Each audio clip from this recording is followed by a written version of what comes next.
Really happy about how the guys just kind of stayed with it for the full 60 minutes. Just thought his performance was outstanding. Very, very calm, collected. Flacco floats one high into the air, left side of the end zone. Nice. Chase, touchdown, Bengals. That was a hell of a performance for a guy who's basically been there a week. Really just proud of the guys and the effort, and happy to get a win. The highlights courtesy of ESPN 1530, our great station in Cincinnati. Shout out to DJ Hodge, Mo, Edgar, and everybody there as they are happy going into work today in Cincy, coming home from work, wherever they're going. Here on Unsportsmanlike, presented by Progressive Insurance. Keep your career moving forward. Visit careers.progressive.com for more information. Heck of a win by the Cincinnati Bengals, who have every right now to say, hey, we're still alive in this. Why not? 3-4. They beat the Steelers last night 33-31, and they do so, how about this? Without their highest paid offensive player and without their highest paid defensive player. Pretty good. I don't know how often that has ever happened in the NFL where you have a win like that against a team like Pittsburgh at 4-1 without both your offensive and defensive highest paid players. Give them all the credit in the world.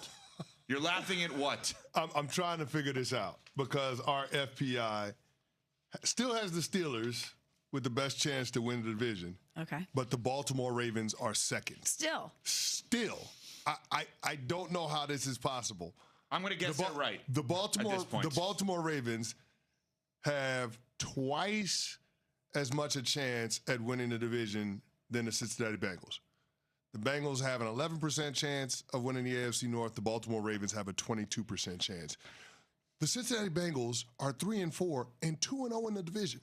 And yet the Ravens have a better chance to win the division than they do according to Vegas. I do not understand. And here's what I don't understand either. It's not just the record, but we thought that the Steelers would win this game and win this game handily, but they didn't. But we could look back at that game versus the Packers and say maybe we should have seen some of this coming. Yeah. I think we viewed that game as more of an indictment on the Packers than a positive for the Bengals, whereas maybe it was signs that Joe Flacco did ignite this offense in a different way, and obviously with more reps and being in that building more, he was able to put it together last night, especially when it came to his connection with Jamar Chase.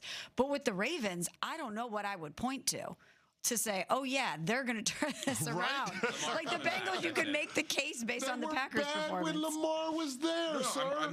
I'm just saying, at this point, I'm not going to argue with Vegas and ESPN Bet because we did that going into this, and clearly they knew something that we did not know, which is that they thought something that we did not think, which was that the Steelers were going to potentially fall apart again, which I don't. No. We entertained the possibility. I didn't think that was a possibility.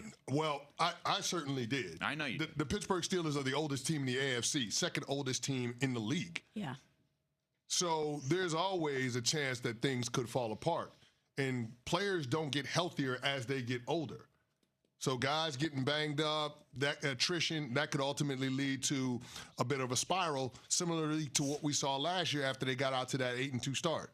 They only won, 2 of their next 7 games? So, yeah, I can entertain the possibility of the Pittsburgh Steelers falling off. I don't know if I'm going to go there just quite yet because there were some signs of positives, their ability to be able to run the football. But to me, the biggest takeaway from the Cincinnati Bengals in that game is that team played with a hell of a lot more juice because they believe in the guy that's under center. They finally have a quarterback now that they believe can make plays, can get them the football, and Joe Flacco is returning that confidence with actual tangible results. Joe Flacco's resume is so remarkable at this point if he's able to put them into the postseason. I mean, you think about, he won the Super Bowl in Baltimore. Denver, I thought he was going to be great. He was a disaster. But he goes to the Jets. Not ideal. Goes to Cleveland, has that magical run, goes to the postseason. We're like, oh, my God, this is ridiculous. Indianapolis, all right, doesn't really do much there. Goes back to Cleveland, starting quarterback this year. Gets traded to Cincinnati. Has 5 touchdowns, no picks in the first 2 games. I asked the question yesterday, if they lose, what's the point of Flacco? I got to go the exact opposite route now. They have justified this trade already. Of course, You yeah. got to win that. I liked Jake Browning, but I got to be fair.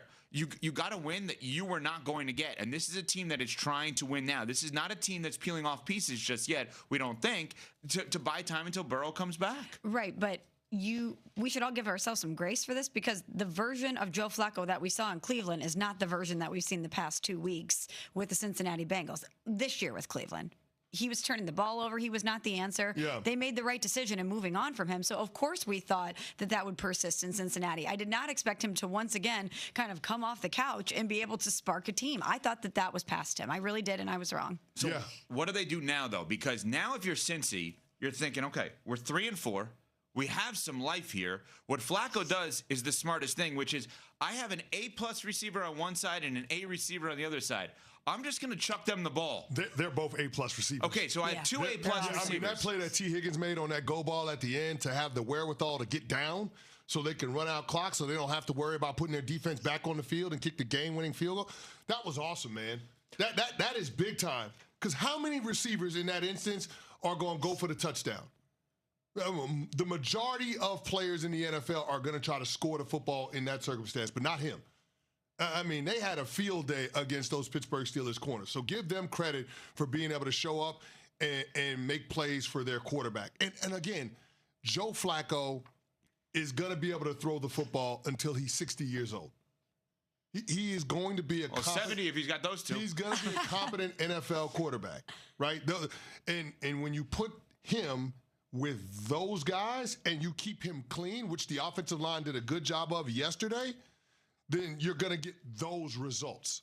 So we've been saying if they're not going to be good, since Trey Hendrickson, their stud defensive end who did not play last night because of injury, is on your team on a 1-year deal, and you're not going to give him the contract he wants long term, you're smart to move him this year. Do we still feel that way? No, you can't move Trey Hendrickson now. You got an opportunity. You got some life. Yeah. I mean, let's see how things go. Like, I'm not going to jump out of the window just for one win, but we do like the things that we're seeing, right? No, this was a confidence win. This feels like, you know what I mean? But I think you can jump out of the window. But here's the thing. Joe Flacco, through the first 4 games of the season, he led the league in turnovers, right? Last night, played a clean game. No turnovers, no negative plays in the run game. He was only sacked twice. When you have a quarterback that can starve out the defense and keep the floor relatively high in terms of being able to play mistake-free football, you're going to give yourself a chance when you have that kind of talent on that roster. And so if you're the Cincinnati Bengals, you're not going to be in a hurry to trade Trey Hendrickson. And when you look at the upcoming schedule, they've got the New York Jets and the Chicago Bears at home, bye week, on the road against the Steelers, and then home against New England.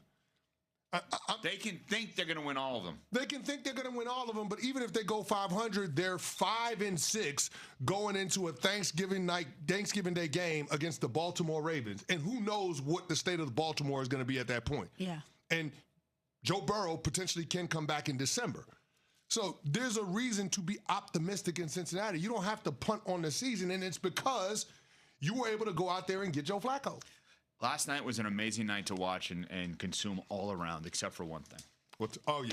Yeah, Smalls, you got some explaining to do. Smalls really hurt us. Terrible. Our ESPN bet unsportsmanlike parlay, which people were jumping on all day. We were promoting it all day. I bet it too. Well, I did as well. I lost money last night. Thank you, Smalls.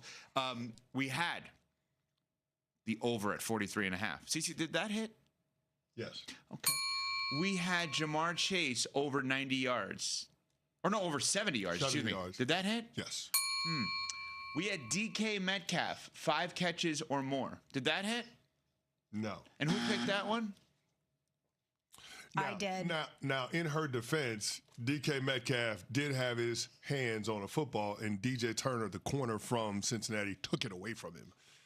That would have been 4. That was a hell of a pick in the second quarter. It's not my fault that the Steelers did not have the appropriate game plan. So mad. We better win next week. We better. Let's find the 3 easiest bets we could possibly find seriously. to win. We're on to next Thursday. We have to win. We won 1. We lost all of them in the Giants-Eagles game, and we won 2 of 3 last night. ESPN bet